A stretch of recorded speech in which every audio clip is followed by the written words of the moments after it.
Welcome, wanderers of the written word, to Fictional Problems, the podcast where two mostly human writers embark on a quest to conquer the many-headed beast known as speculative fiction.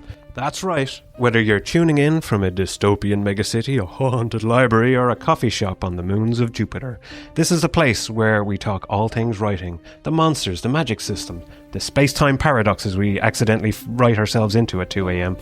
We're your hosts, MacNevin and Gary J. Two relatively unknown scribblers armed with nothing but questionable outlines, half-finished novels, and a reckless amount of world-building notes. Now, this podcast isn't about becoming a best-selling author. Not yet. It's about the how of writing, our personal processes, the strange rituals we swear by, and the philosophical rabbit holes we dive down just to figure out how a telepathic fungus economy might work. Each episode, we share the nuts and bolts of our storytelling, from the character arcs to the plot twists to how many metaphors are just too many. And hey, this podcast is also a bit of an experiment, the chronicle of two writers on a journey from Way Who to, oh yeah, I think I've heard of them. So grab your quill, your keyboard, your neural input node, and join us. This is Fictional Problems. Let the overthinking begin.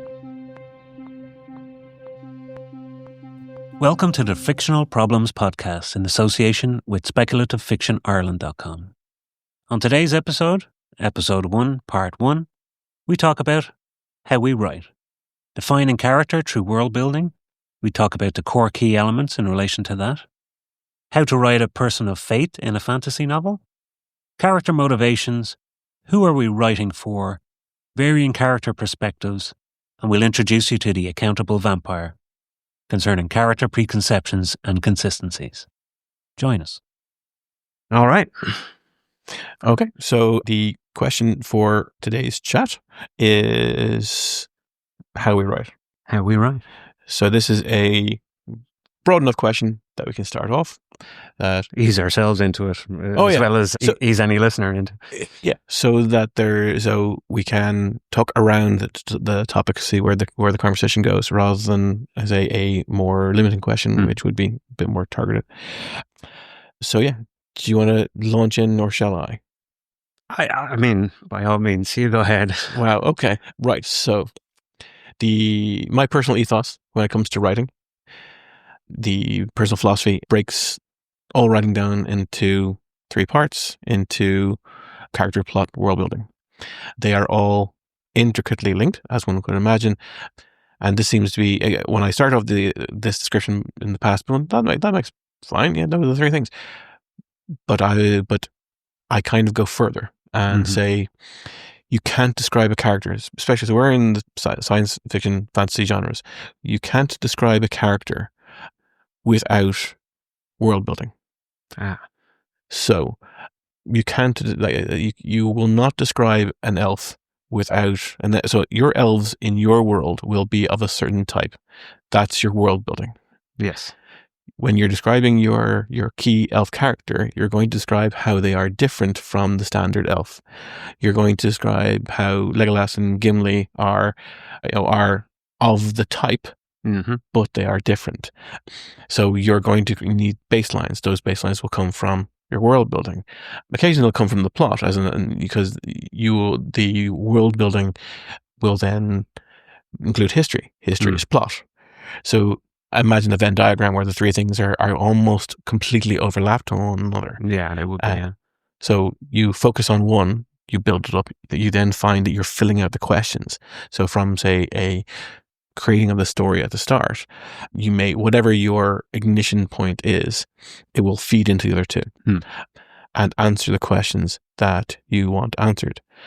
What I have found when I talk to other writers about this, when people ask, say you're on a writer's forum and they're asking questions about what'll I do here and what'll I do there, very often the answers have already been either decided because of a different part of what they've already done.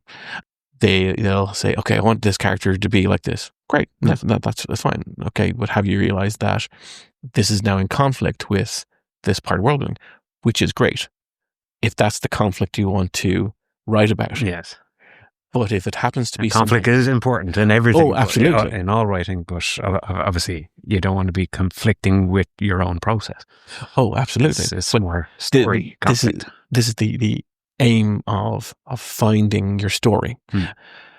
And whether it be at the starting point or whether actually you're 3 books in, the idea remains the same, that you are the the author of your own problems, essentially.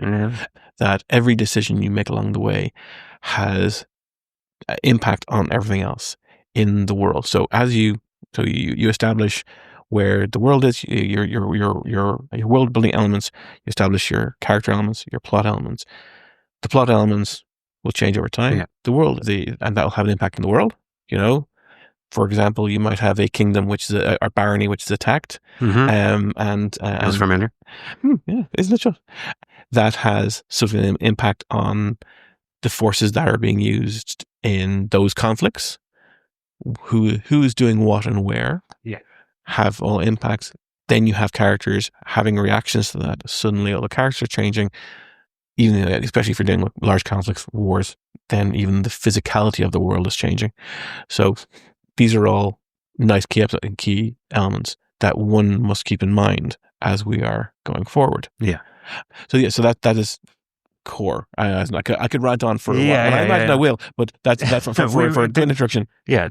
Well, so if a particular fantasy race, were enslaved, for example, and grew up as a slave and lived as a slave and eventually found freedom, that's always going to inform their mentality. Sure. The fear of recapture, perhaps, or those kind of elements are going to either make them cautious or reckless. Yeah, the abuser kind of mentality of they either become they've been trained into the mindset of a life has a lack of value, or that the individual has a lack of value, or they become someone who wants to free everyone. Or Exactly. And those are the extremes. Just off the bat, those two would be a perfect example. It's like the devil and angel on the shoulder can lead them one way or the other, based on now that they're separated from that shared culture, shared history, or shared past.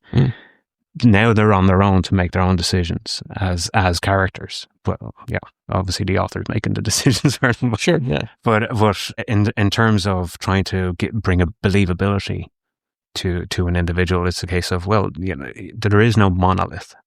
They're leaving the monolith ideas behind. It may be like you get an Irishman and he's just for the stereotypes, he doesn't like watching the Irish football team, or he doesn't like the Irish rugby team, or he doesn't like Irish music or dancing, or doesn't drink, or he doesn't whatever, to just apply the stereotypes. Yes, there's always going to be those individuals, and that maybe is what separates in the fantasy realm the characters he's part of, but separate to his race and his history. And everything that happened to his people in the past isn't necessarily happening to him. Sure, yeah.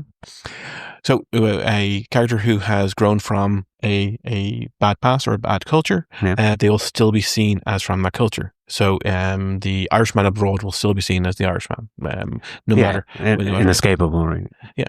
So there is, Legolas will always be seen as the elf. Gimli will always be seen as the dwarf, no matter if he has good relations with Galadriel or Legolas. He'll be still seen as the dwarf to every other elf he meets.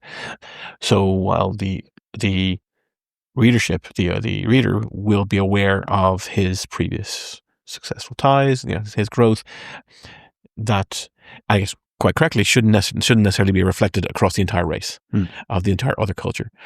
Do you think it's similar for science fiction, say for alien races that are? Would you say it's the same kind of thing? As I know you're just relating to fantasy races, but say yes, but I think it's most. I will say I don't think I'll say most. Say most TV or movie sci-fi races, as in the Klingons or the Vulcans, tend towards being, as I say, the monolith. Yeah. All Klingons are warriors, and if you're not warriors, then you're nothing. Yeah, you wonder who like delivers the milk on Yes. Kronos. Yeah. Like And who takes out the trash? yeah, who developed? Yeah, I think the cloaking device was stolen, but who developed the tech? Who they're the Who's the Klingon janitor? exactly, You know? and the honor to it. To almost quote Good Will Hunting, there's the honor to cleaning up at MIT. Sure enough. I would always point to kind of Babylon 5 because that's my lovely touchdown. That even in that you have diverse cultures that have been built up, and while you see them expressed also in a monolith way, that monolith has tiers to it. The Mbari having very obviously three separate parts from the start. The Narn having various god structures already inside it. The Sidari having many different gods from an almost a non-godly point of view, as in rich culture and history. Yeah, shared, collective. And so I guess I tend to look to George R. R. Martin, who said that the difference between sci-fi and fantasy is furniture. Yeah. While I would say that's an oversimplification. Really. I would say that as in science fantasy would happily sit closer to than that idea was sit closer to fantasy than to science fiction, because when you get the hard science fiction, it completely detaches from fantasy and becomes its own thing, which I guess is another debatable point. Topic. There's one thing I was thinking about when we were talking was so if everything comes from character, then everything becomes subordinate, or surely would that be a dramatically overreaction? That speaking the same way that your large monolith cultures are being drafted for the purpose of the characters that you're interacting with, then say the land around you, the history around, would be conformed so that it would be addressing the need that the character will need to address later on. For example, we talked before I think one of our first conversations when we reconnected a few years ago was about religion in science fiction fantasy, that how to write a decent person of religion or of faith. In your book, you have the worshippers of Own. Sure, yeah. So to give? I don't think we should go into massive amount of details about the background of our works. Yeah. They're available in various retail outlets. They're out there somewhere. That can you speak in and as more whatever depth you want about how you came to develop that religion? Because I guess religion would be, is your religion in the book outside of the characters or reflective of the characters? Or okay, so because some are absent religion, somehow are just they're not holding to any set of particular beliefs, notwithstanding where they are now or what society they find themselves in or what town they find themselves in. They have made decisions in the past that don't essentially lend themselves to them kind of finding a fate. Okay. In a particular story where it's concerning a war of religious reformation, then there has to be an established religion and there has to be a counteractive, a reforming viewpoint. Yeah. Someone who wants to alter, change, improve, or totally decimate the existing status quo. Yep. And that's driving a lot of the plot in my book anyway. It's a case of, yes, there is this central religion that has existed and grown over the years, and not necessarily grown better, but I don't. The religious characters aren't monolithic either, so they don't all uniformly think the same thing. Some of them are genuinely bad people. Some of them are genuinely good people that want to help. And the religion is the vessel through which their authority is derived in some cases, and their authority to do good things for some of them, and the authority to do what they want for themselves in other cases. So absolutely. And I've had the privilege of being one of your advanced readers on the next book, and I see that quite clearly. There's I'm not going to go into any of the details, but that there is, I really like this, that there is this sense of a living religion, of both, you know, a noble and commoner structure that sees, I guess that would be, not to say it's stereotypical, but say that it is an expected that is, you know, form, and seeing how the different elements, even in this discussion from some, as in the characters themselves, how they discuss the religion and how they are protected by it, or what level they are in the structure of it. That it is, there are those who are of a religion and those who are of a faith. Yes, this I think it's lovely. So in what I read, so it's great. I'm not one to compliment. So that so yes. You are too kind. I'm far too kind. So was it the case that because the core fight is this reformational versus traditional aspect, that is the driving force for all the characters. So yeah, and essentially their own relationship to the religion in question, or right. the reformers in question. So it depends on whichever side of that debate they end up on.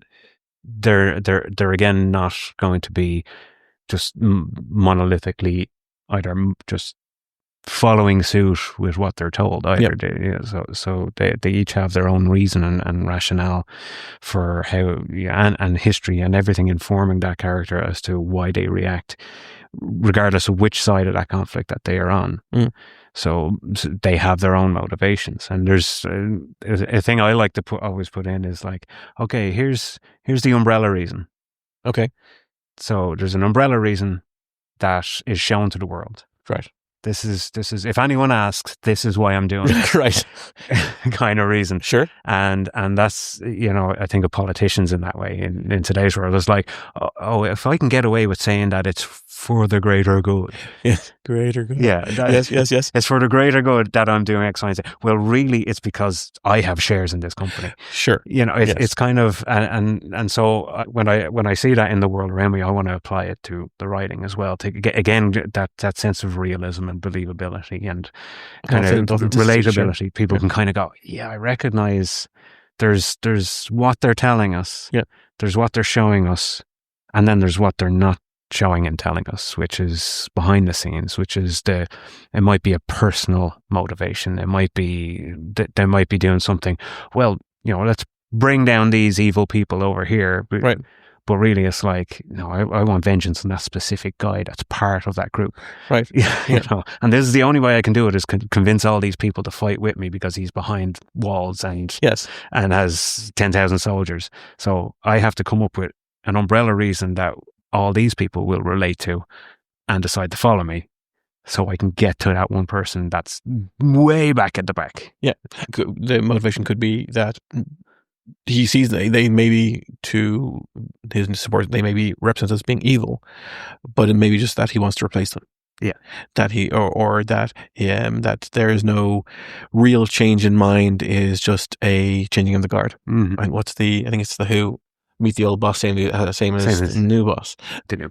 Scratch that, reverse it. Meet the new boss, same as the old boss. Okay, we're not editing that. So, but yeah, so this all boils down to character. Awesome. So yeah, and how I write. Yes, and how I write character as well, and their involvement in the story is always a case of there's levels. There's obviously going to be a depth. I try and bring a depth. It's not a one-dimensional or two-dimensional. type of character that I want to portray on the page. It's a case of by their actions, even their subtle actions or their subtle nods or reactions or smirks or eyebrow rise, you're telling the reader this is how they feel about what's in front of them, or this is how they feel. And even you mentioned evil. That's a very interesting point, and that's probably something we could get into on a whole thing on its own. Yes. That, why is evil? Where is Gomorrah? Who is Gomorrah? But the question of evil is like, on one side is always going to think the other side's evil. Like, you just listen to rhetoric even today. It's like, sure, I guess that's again. I guess this is the conversations that we could get into. I guess it's as a brief aside, the idea of, are we writing for now or are we writing for the future? And does that, so does just to keep it to, I guess, the topic, how you write, is you mentioned that there is certain elements of, say, political culture that you want to introduce or to include that part of your influences, which is great. Would you say that you are writing to today's audience, or are you being more grand?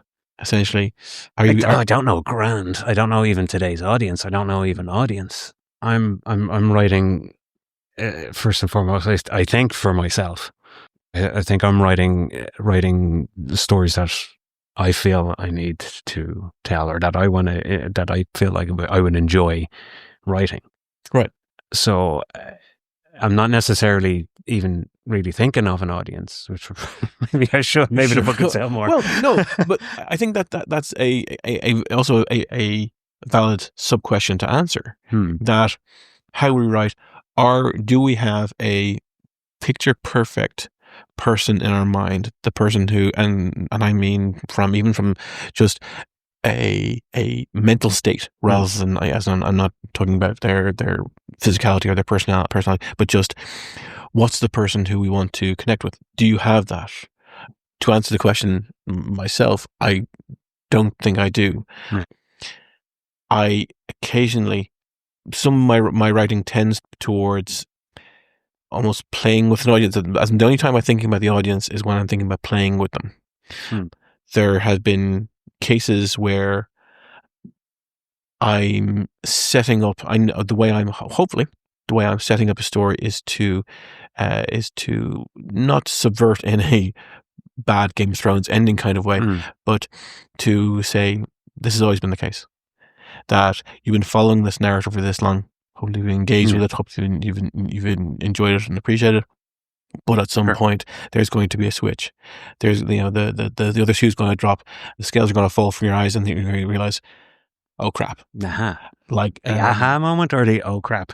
Well, to say, in one of my series, at the end of one of the books, essentially one of the characters commits a terrorist act, and it's, I guess, up to the reader whether or not they assert the term that is a terrorist act, or when not. Actually, I realized that at the end of the second book of two of my series, both of them end in one of them ends with a character killing, essentially sacrificing 100 to save 7,000, or sacrificing a small number to save the large number. The trolley problem, essentially.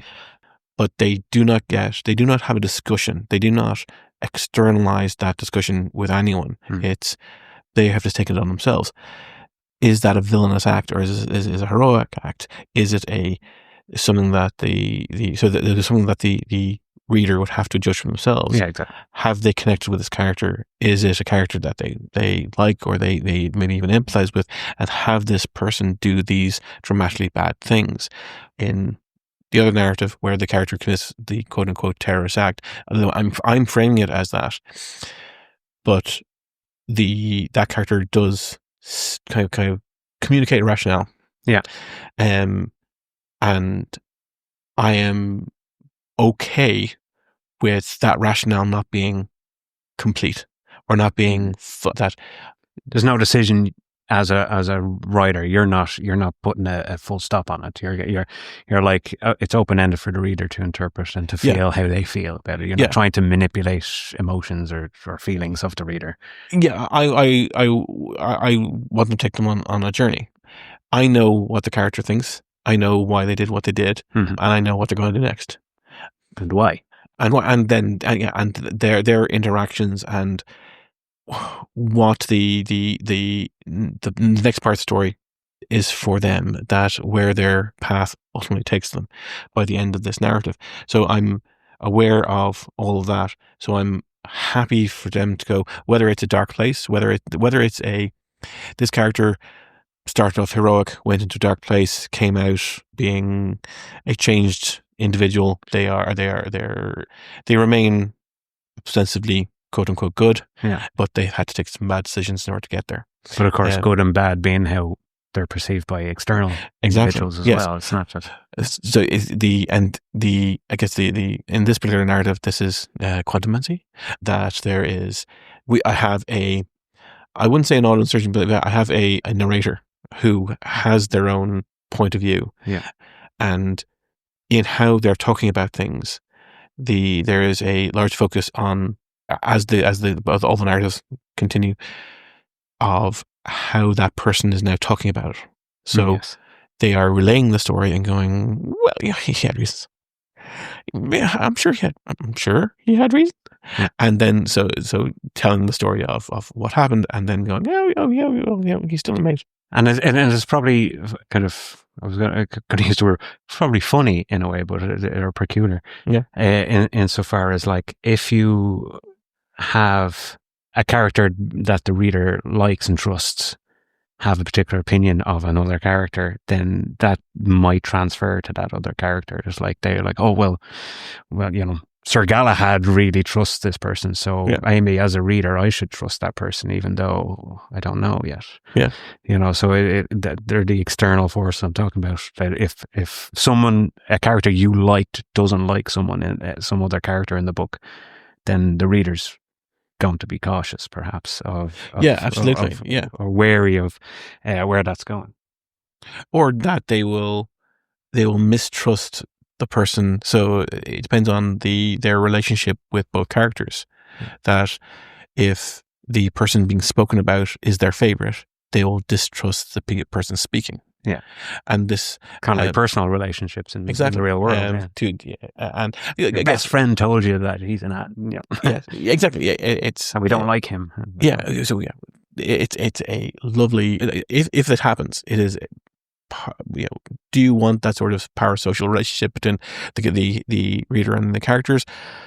If they find it, great. Or if that's how, again, it gets the death of the author. The idea of whatever that reader decides. Like I have a love-hate relationship with reviews, in that the reader gets to decide. Yeah, they've given their time and their money to consume content you've created, so they get to decide whether or not they had a good reaction or whether they had a bad reaction. Which is fair enough. Yeah. Sometimes you'd want to go, but didn't you I read your review. I have a few comments to explain your misconception. No, did you not get to page 47 of this? If you're explaining, you're losing. Yeah, I think in that case. All right, so to continue the discussion that we're having on our own writing ethos, you had a point. So this actually came from, I think it was Max Landis talking to his father, John Landis. Max Landis, not a great writer. John Landis, a better writer. They talked about the concept of vampire. I believe this was told during the Death of Superman bit that Max Landis did a few years ago, where he was talking about how he asked his father how to kill a vampire. And the father turned it back and was, well, how can you kill a vampire? And the kid version of Max in the story says, okay, well, you can use sunlight and garlic and classics. Yeah, stick through the heart. And Father Landis's response was, you can use anything you want. And I disagree strongly with this. ethos. I guess I guess the whole idea of bad advice, Bad writing advice. bad writing advice, or this is so that I disagree strongly with this. When you introduce the concept of vampire into the mix, you are loading the audience member or the reader up Preconception. Yes, all the things. Now, can be diffuse. For example, not all vampires can fly. The Lost Boys vampires can fly. The Anne Ricean vampires can't fly. Although Lestat could fly. Could he fly? Yeah. Oh, was it? But Louis couldn't. Sorry? Louis couldn't. Yeah, I think that was a power level thing. Okay, then based generationally. Oh, okay. Happy days. I think also that Lestat was pretty special because if I'm remembering correctly, spoiler warning for anyone who hasn't read the Anne Rice books. Yes, so it's okay. Then let's not let's not spoil them. If anyone hasn't, if they haven't read them at this stage, yeah. So let's skip. Let's spoil other people's work. So that's it is consistent that they have an aversion to sun that generally involves burning, death. They have a need to drink blood, particularly human, and then there is a kind of a debate, or maybe even inside the story, about can they survive on animal blood or human blood? Must it be fresh? Must it kind of be packed and that sort of thing? Whether they actually need to consume the flesh along with it? Whether I'd always point to Vampire Masquerade as in there is a consumption of blood, something like that. There is to sustain their own life. That's a tenet. Yeah, that they, as in say, coffins are in Dracula, they need the earth of their home. In Rice, they don't. In different versions of them, they do. They don't. And reflections. Yes, crossing running water. Yes, all things from ancient folklore. Yeah, from Skori, or the different versions of vampire myths. It's like tick box. Which vampire is this? Tick the boxes. Yes. So, but I always use this as my touchstone because it's. The person, anyone listening to this has already got an idea of the vampire in their mind. Yeah. Can you imagine if there was a vampire that the only box that was ticked, they couldn't cross running water? Yeah. It's like, you're not a vampire. Yeah. I think if you look at what's that vampire show, What We Do at Night, What We Do in the Shadows? Yeah. There's the energy vampires. But they spend all this time saying this is the particular type, and they are playing on a vampiric trope. Yeah, variation. But they are very, very clear about this is a type of person who has a vampiric trope. So in it, they have spent so much time going, this is this kind of vampire, this is this. So they have a good strata. They have already established a good dialogue, essentially, with their audience of, here's how we are using these tropes. In their world building. Exactly. Yeah. If you introduce the term vampire and then they can't cross running water. And that's it. Yeah. Then... oh no, a river. Yeah. Then why are you calling them vampire? Oh, I like the term. Then you are... The thing is, it's not that you can't do this again. Or just someone with no reflection. It's like, oh. but you are loading up the author, or loading up the reader with the expectation that they will develop these things. That as if Lestat could develop the power of flight, that it is an age thing or a power thing, that this is how this world's vampires develop, whether it be a science fiction vampire, a virus vampire, or kind of a more mystical vampire. So when you have, say, for example, a vampires that sparkle, and they do drink blood but don't drink blood, they're vegetarian, so there is a... Like Count Duckula? Well, I'm thinking more on the Twilight guys. Guys. Count Duckula was also vegetarian. He wasn't. I remember a cartoon carrot had vampire teeth. Sorry, I was distracting you. Yes. Sorry. You successfully derailed your thought. Thank you very much. The thought train has crashed. So the introduction of a new element. Yeah. Of the kind of sparkling skin, I can see that working. I can see that as the whole this is the skin of a killer idea. I can see that working.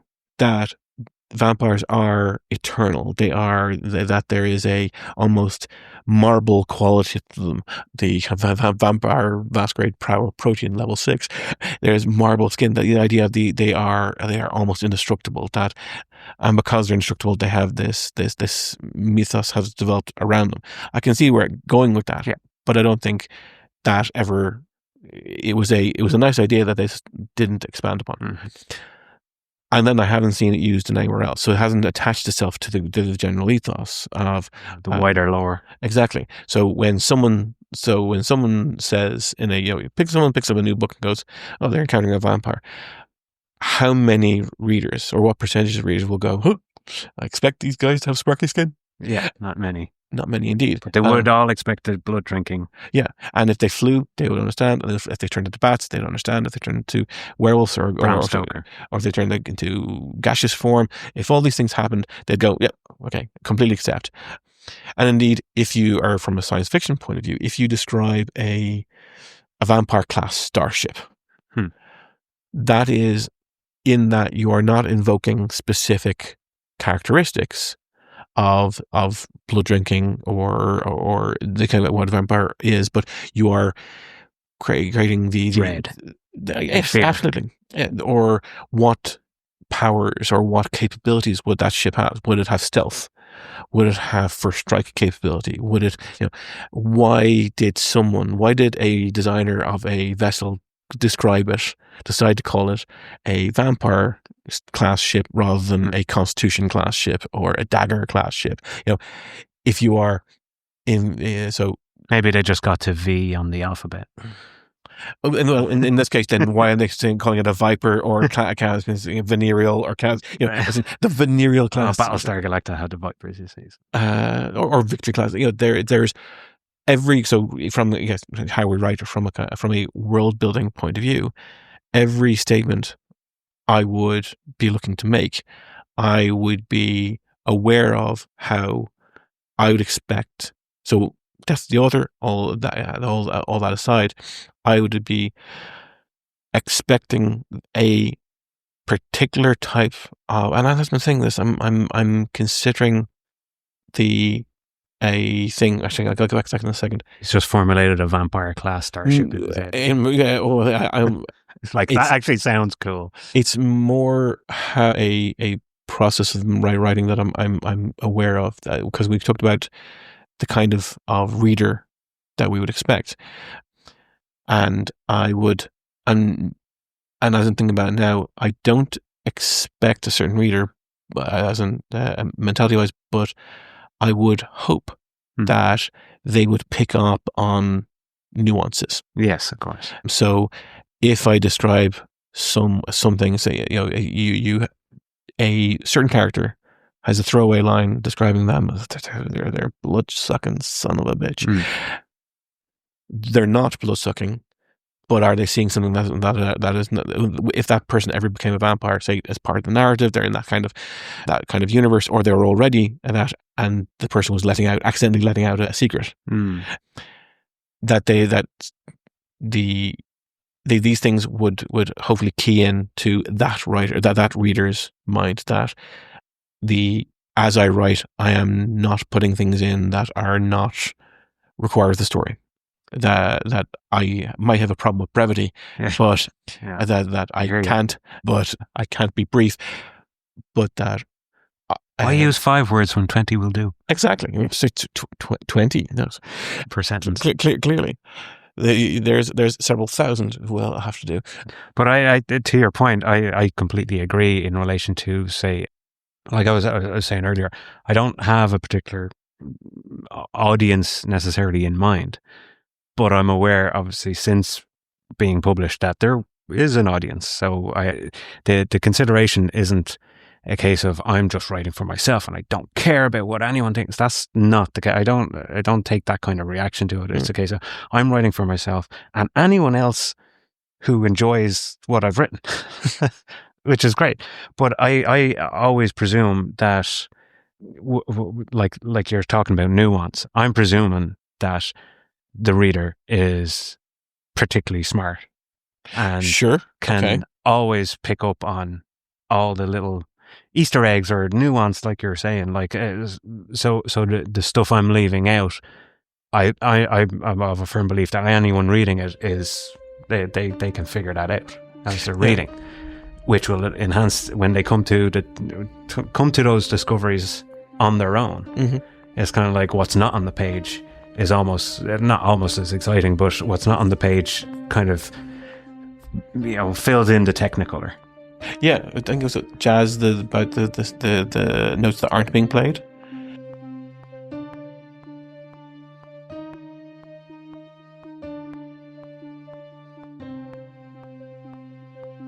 Thank you for listening to Fictional Problems, Episode 1, Part 1, in association with Speculative Fiction Ireland. In Part 2 of our first episode, we will be discussing relevancy of what's on the page versus the notes not played, foreshadowing, making sense, plotting versus pantsing, and an introduction to world building. Join us.